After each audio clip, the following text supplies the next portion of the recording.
Records. Então, deixa eu começar de novo alfabeticamente e passar a bola para a quadra do Bela Merda. Bela Merda, conta um pouco do porquê você é tão otimista, tão autista com Bitcoin, o que te leva a acreditar em tudo isso aí. Muito bem. Então, eu não falei a minha história com o Bitcoin no começo, porque justamente eu acho que ela é um case do porquê eu sou autista, né? Então, a minha história com o Bitcoin começa com uma certa falta existencial ali ainda por volta da pré-adolescência, ali, com cerca de 12, 13 anos, né? E essa falta existencial era muito ligada à questão de por que eu vou fazer qualquer coisa na vida, né? Nessa fase, você já começa a traçar o que você vai fazer em termos de carreira, ou imaginar o futuro, você com uma família, você fazendo um trabalho, conquistando coisas. E eu lembro que eu me fazia muito essa pergunta, por que eu vou fazer qualquer coisa, e eu não conseguia encontrar resposta. Fundamentalmente porque eu tinha a impressão de que tudo era falso. E eu lembro que eu me sentia meio louco. Eu lembro Tamo junto.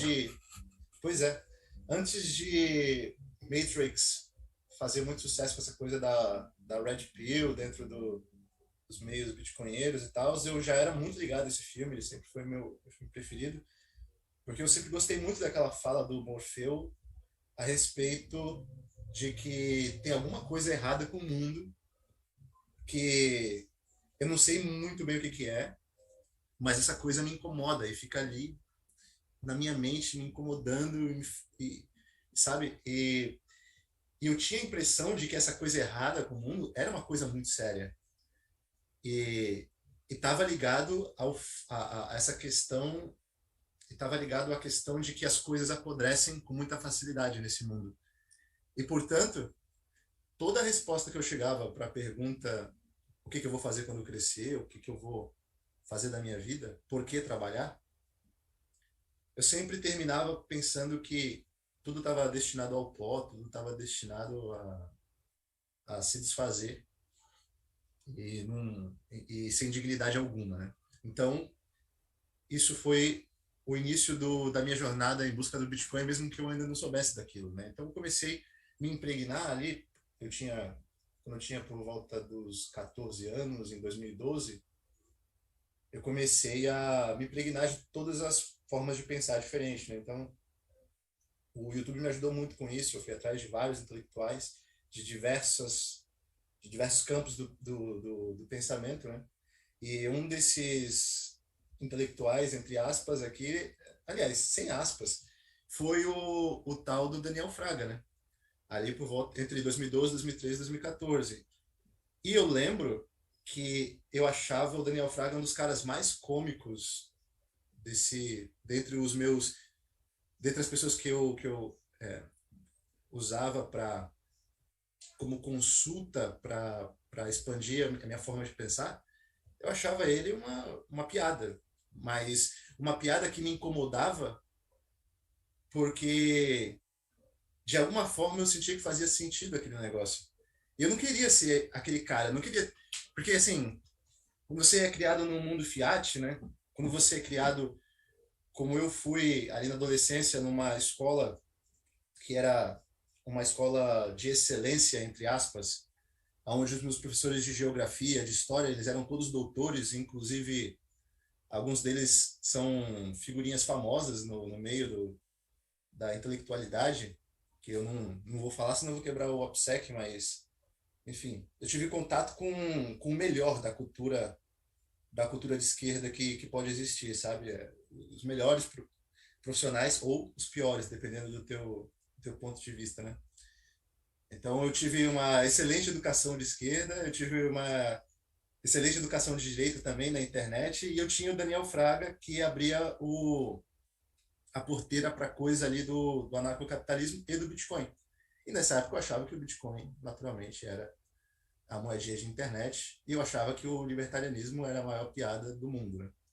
O tempo foi passando e eu fui, aos poucos, gostando cada vez mais das ideias libertárias, mas custou bastante para que eu aceitasse para mim mesmo que não era ridículo, que o motivo pelo qual eu achava ridículo era justamente porque não se encaixava com o resto, né? Porque o nível de contradição dentro do meio libertário, não todas as vertentes, mas dentro de algumas vertentes, é muito mais baixo, porque existe essa preocupação em não ser contraditório, né? Então, aos poucos eu fui me tornando libertário, isso foi me dando um background de escola austríaca.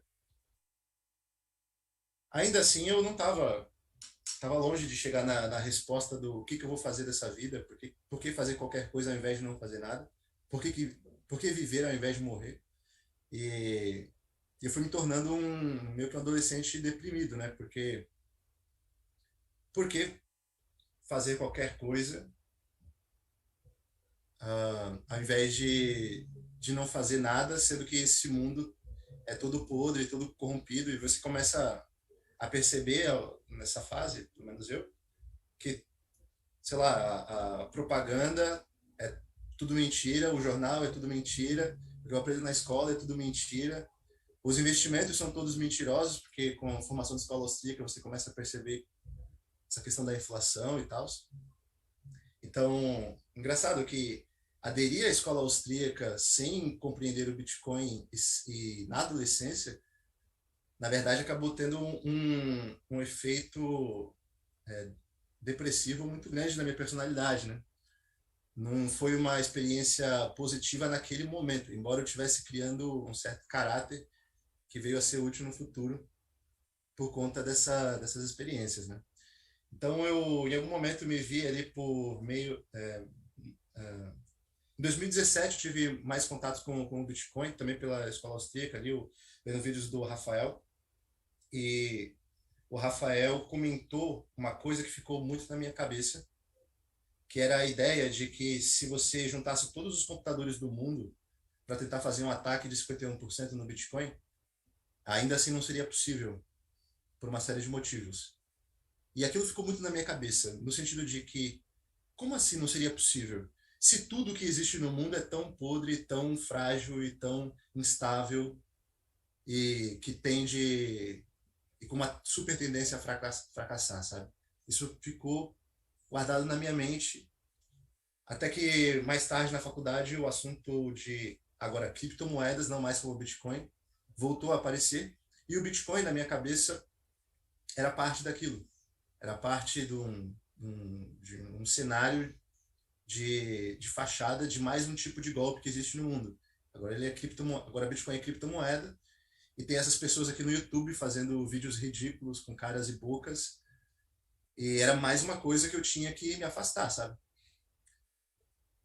Então, quando chegou por volta do final de 2019, eu estava ali com uma vida, em teoria, boa. Então, eu tinha um bom emprego, estava morando relativamente bem em São Paulo e tal, e com uma suposta carreira bacana para traçar. Só que, ainda assim, foi a fase mais depressiva da minha vida, porque eu pensava, para que tudo isso? Se para que me dar bem na vida se é tudo mentira, sabe? Não tem por que viver nesse mundo, fazer parte dessas coisas, comungar com essas pessoas. E eu lembro que eu tinha alguns investimentos em banco, tipo Banco do Brasil, Banco do Brasil não, Itaú, Bradesco, tipo Hering. E eu lembro que eu olhava para aquelas ações e eu pensava, essas empresas são todas lixo, elas são todas bosta, e eu sou tão bosta quanto elas porque eu sou sócio dessas coisas aqui. Tipo, por que eu sou sócio desse lixo todo? Não tem como eu construir algo que seja relevante, que seja sólido, que tenha uma profundidade eterna em torno de uma coisa o fundamento é a mentira, é, é o mal, sabe? E eu lembro, e aí entra o canal dos Bitcoinheiros, né? Então, obrigado, Alan Reich, obrigado a todo o pessoal dos Bitcoinheiros. Eu lembro que navegando no YouTube, Eventualmente eu vi esse ursinho Doge com esse nome engraçado ali embaixo, Bitcoinheiros, resolvi clicar. E eu notei uma coisa muito interessante no canal, que eu não sei se é o objetivo de vocês, mas é uma coisa que eu sinto que vem de vocês, que é o seguinte: vocês não estão fazendo questão pela minha presença. Então, não tem caras e bocas, não tem super clickbaits. Se eu for embora, vocês não estão nem aí para isso. Porque vocês estão simplesmente dando, eu acho, né? Bom, estou supondo que desmutou aí, Racha, quer falar alguma coisa? Pela missão. É isso aí, é isso aí. Eu senti essa honestidade, sabe? Por mais que tivesse aquela outra coisa ali por detrás que eu torcia o nariz, que era o Bitcoin, porque para mim era sinônimo de criptomoedas, que era sinônimo de golpe. E essa honestidade desses caras que não tinham a pretensão de me convencer, eles tinham apenas a pretensão de expor a ideia deles, me fez ficar naquele canal e começar a ver os vídeos, né? E aí eu comecei a entender a coisa que é o que me deixa mais bullish, mais autista com o Bitcoin até então, que é a dureza do Bitcoin. E aí entra também uma coisa que eu comentei hoje um pouco mais cedo, que é essa arrogância do bitcoinheiro, no sentido de que eu não me importo com a tua opinião, ah, vem, vem em torno disso, né? Da dureza do Bitcoin. Quando você associa a tua vida a alguma coisa que é infinitamente dura, todo o resto tende a endurecer também. E os teus feitos, as tuas ações, o teu legado tende a ser duro como o Bitcoin. Nunca será tão duro quanto o Bitcoin, porque o Bitcoin é lastreado na energia, aliás, lastreado na matemática, e limitado apenas pela termodinâmica, pela energia. Mas eu gosto daquela frase que é: você acaba sendo possuído por aquilo que você possui. Se você possui ações de empresas lixo, você vai acabar tendo, no longo prazo, um estilo de vida que vai ser parecido com aquilo que você tem, né?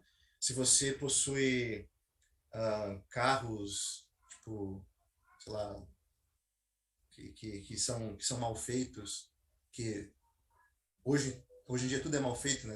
Carros mal feitos tendem a acabar rapidamente.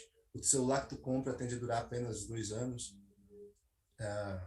A mobília da tua casa, as madeiras são completamente porcarias hoje em dia, tende a se desfazer. Enfim, tudo ao nosso redor tende a se desfazer muito rapidamente, né? E você vai se preenchendo dessas coisas, isso vai exercendo um efeito psicológico nas pessoas de também ter um estilo de vida que seja tão pueril quanto essas coisas que você possui. Mas quando você possui Bitcoin, daí você naturalmente passa a adequar o teu estilo de vida ao ativo que você possui, né? Ao ativo que é infinitamente duro porque é lastreado na matemática. Então foi isso que o Bitcoin me ofereceu. Ele me ofereceu uma rocha sobre a qual eu poderia construir a minha vida, que eu não tinha até então. Então, nesses 1 ano e meio, mais ou menos, que eu estou aí na toca, foi 1 ano e meio de felicidade. Eu posso dizer que eu sou feliz há 1 ano e meio. O Bitcoin representa isso para mim. Ele representa a possibilidade de eu ser. E de eu ser, de eu atrelar o meu trabalho a essa energia, sei lá, infinita, eterna, porque matemática no fundo é isso. E isso me dá propósito de vida. Acho que mais ou menos por aí.